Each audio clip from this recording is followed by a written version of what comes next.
night, and he was polishing the floor, cleaning the floor in the store. And he said, I'll tell you, never say I'll never.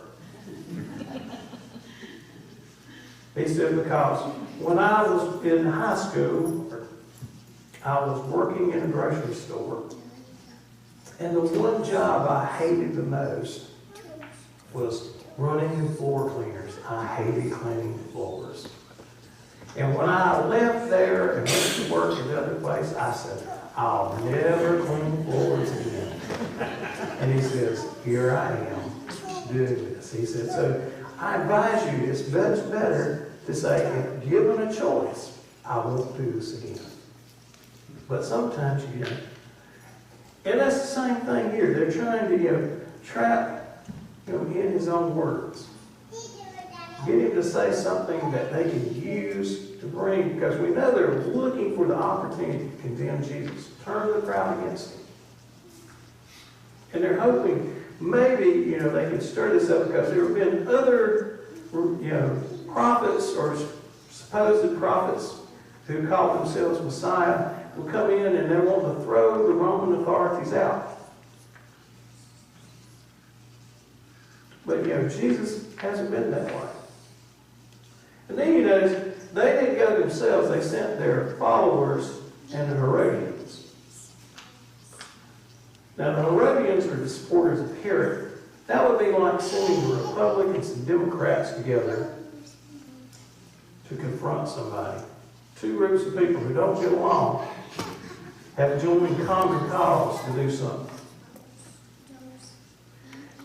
And, they ask him this question about, and you notice it's always, whenever somebody starts out with a compliment, do you get a little wary? Because usually when somebody starts out being really nice to you, there's something coming. They're wanting something, whatever. And you can tell it, they taught all you teach God's way as it really is. You're not swayed by people's opinion. You don't show favoritism. And then they ask that question, does the law allow people to pay taxes to Caesar or not? Now they're referring to Jewish law. And there's a whole canon in the Jewish religion of things that are God's and things that are not. And that's what they're saying, is it by our laws, if we're good we're practicing God's law, should we pay taxes to Caesar? And we know from things we've read that was one of the rubs with the Jewish people, was this tax they had to pay to the Roman government. Matthew, who was a tax collector, knows how much people dislike tax collectors. And so, they're trying to use this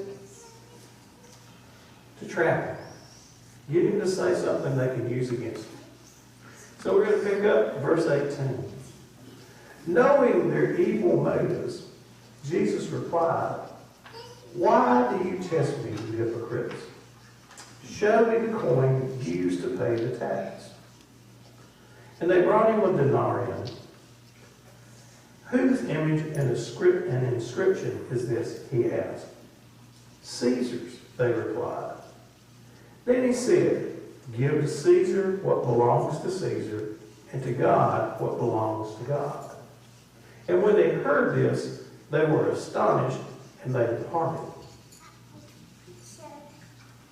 So we have Christ look at them and say, they were asking about the tax. He said, show me a coin. And said that famous, give to Caesar what is Caesar, and God what is God's. Now it raises the question, what is God's? What belongs to God? And you think about it, everything. He created it all, we're told. He created the universe. He created each of us. So we all are God. He recognizes that there are going to be government systems.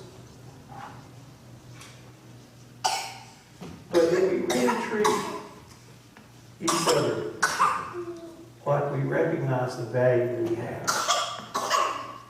that we're God's creation.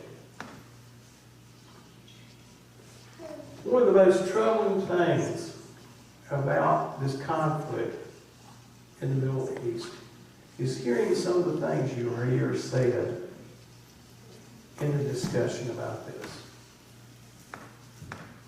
You hear people being called not human. We hear whole groups of people being condemned.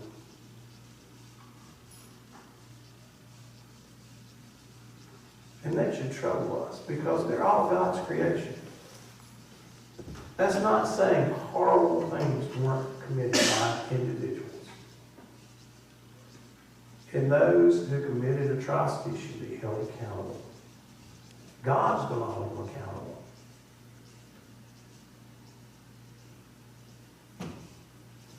But I warn us, and it's easy to do, fall into that trap of lumping people together and failing to see them as God's creation.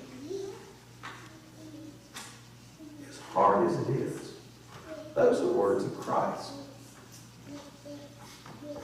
He tells us to value all. And so I just want to make sure